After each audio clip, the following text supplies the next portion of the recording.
বাঁদর মামা পেল একটা কলার কাঁদি। কলা দেখে বাঁদর মামা লাফালো খুবই।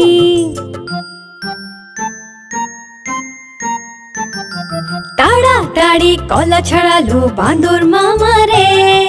খোসা এদিকে ওদিকে, ওদিকে এদিকে সেদিকে ফেললো।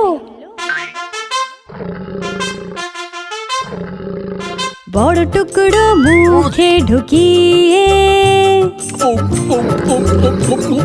মুখ খুলে পুরো কলা চিবোলো।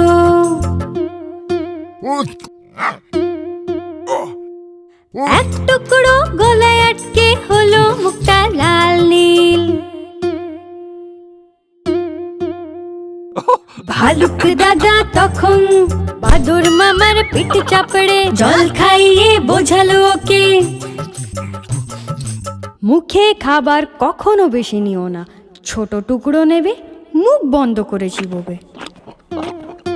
মুখে খাবার কখনো বেশি নেবে না, ছোট টুকরো নেবে, মুখ বন্ধ করে চিবোবে।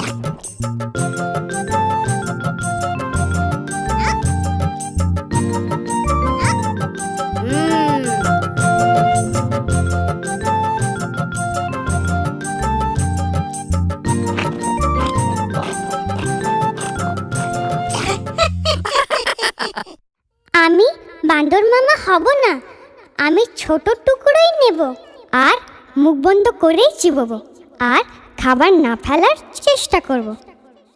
তোমরা তোমাদের খাবার কিভাবে খাও কমেন্টে লিখে আমাদের জানাও।